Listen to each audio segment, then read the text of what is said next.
So the iPad Air 5 didn't get the warm welcome that most iPads get. And that may come as a surprise considering that Apple is now offering the same M1 chip that they used in the iPad Pro, but in the $600 iPad Air. So what went wrong here? I've been using the iPad Air 5 for 2.5 months now, and I also got some interesting results when I tested the build quality and the strength of this iPad. Please don't try the things that I did with your own iPads. I don't want yours to get damaged, and I only did them for testing purposes. So here's everything you need to know about the iPad Air 5. Overall, it's important that we look at this iPad from two angles. The first is someone who's a prospective iPad user, meaning that they either don't have a tablet at all, or they have a tablet from another brand and they're thinking of buying an iPad. The second angle is someone who already has an iPad and is thinking of upgrading.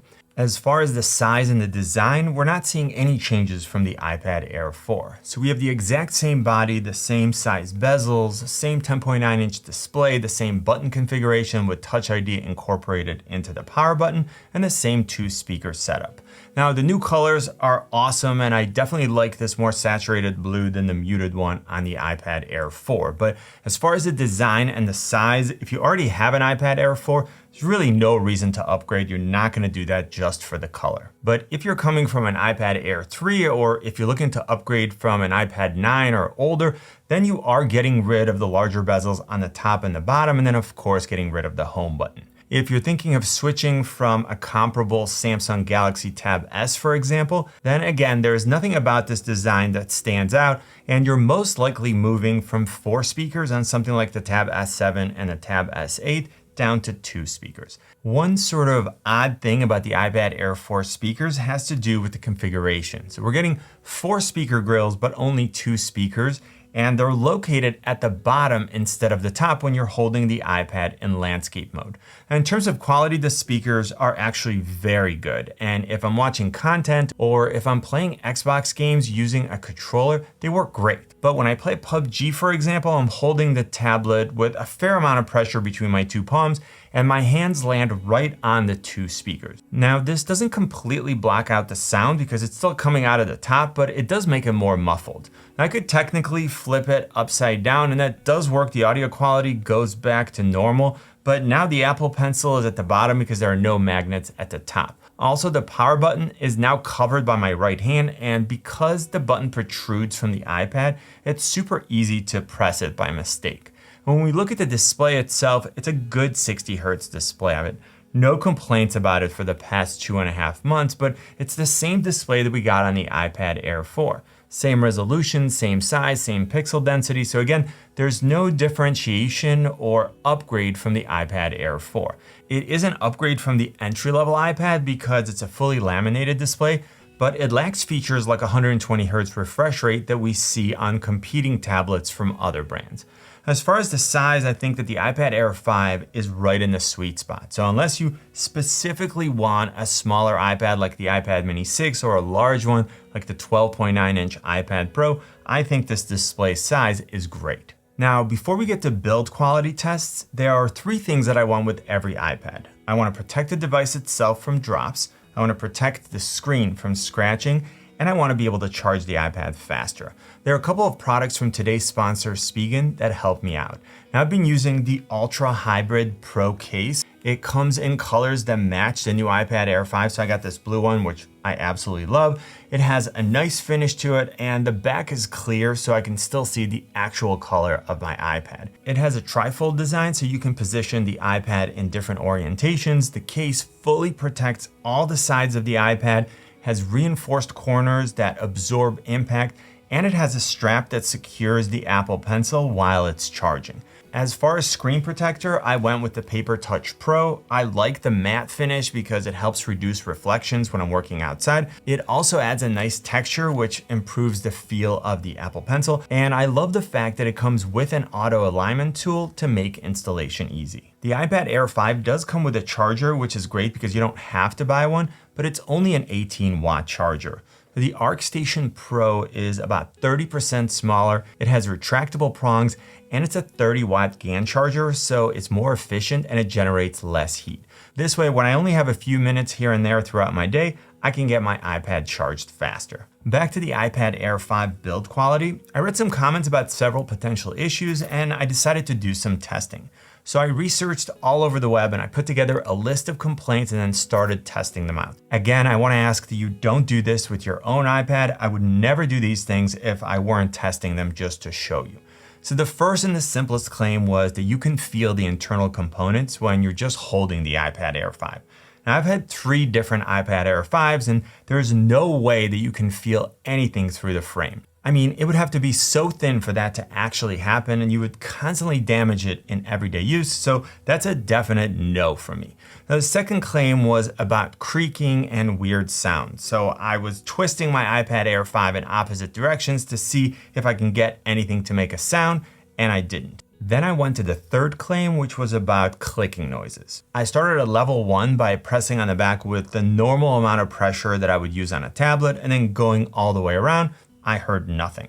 Level 2, I started pressing even harder and I was already getting extremely uncomfortable. It was harder than I would ever press on the back of any tablet, but I wanted to see what would happen, and again, nothing. No sounds and no movement. Then came level 3, and this is where I really thought that I would damage or break this iPad. And I was pressing as hard as I thought I could without breaking it, and I still got no sounds. But there were areas where I could feel the back moving a bit, and then there was one other side effect. I want to stress that this is above and beyond what I think is even a remotely acceptable amount of pressure. And if anyone handled my devices with level 2 or the level 3 of pressure that I applied, that would be the last time they would get to use them. Now, the other sort of side effect that I noticed when pressing so hard was that I could see rings on the display in the same area where I was pressing on the back. This was with a sort of absurd amount of pressure, but definitely something was making contact on the inside. It would be the same as if you press directly on the display, but press too hard.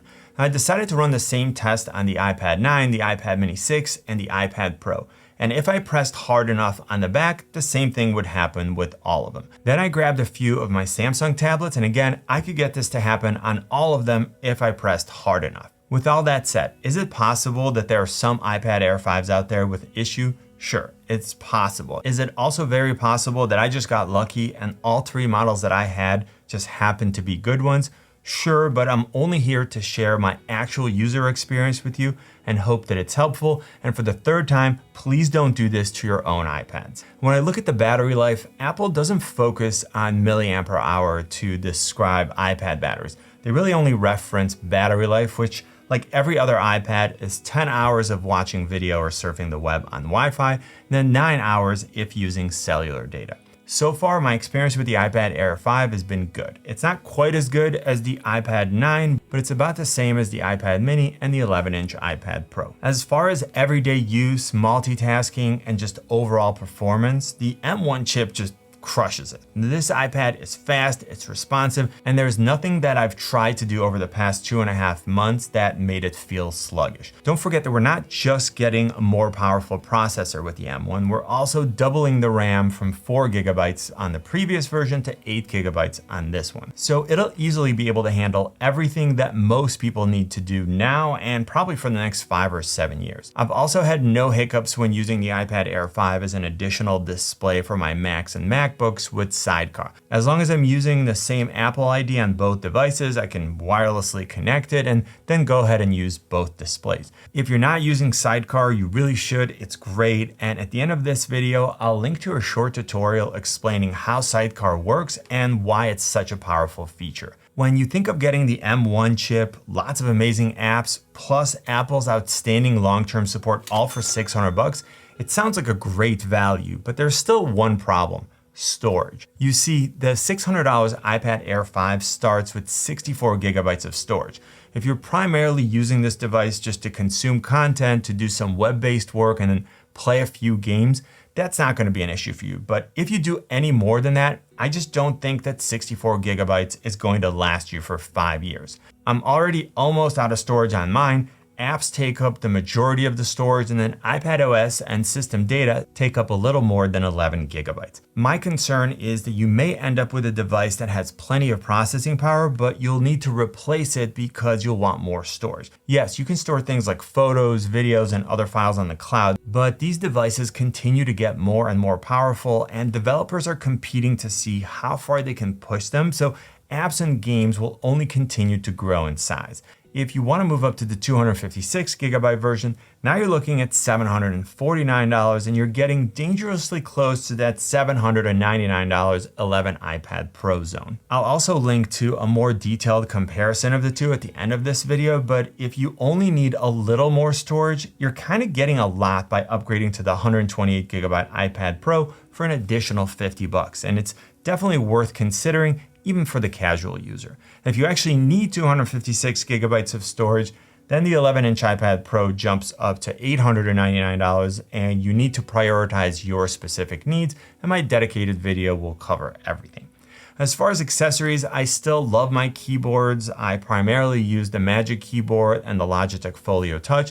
There are also some other great options from ESR. And if you're trying to pick between the first two, you can find a comparison on my channel page. Now, if you plan on using a stylus, I still really enjoy the second generation Apple Pencil. I love that it's stored and it's charged on the side of the iPad because I always have it with me and it's always fully charged.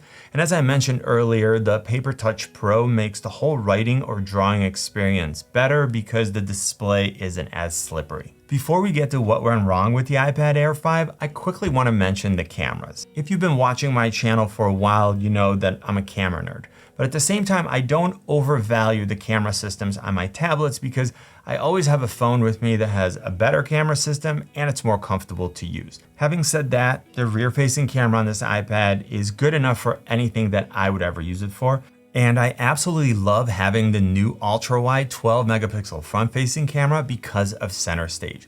Once you're used to having the camera look like it's following you as you move around, you start to notice that regular video calls kind of feel static and boring. So the iPad Air 5 is actually a fantastic iPad.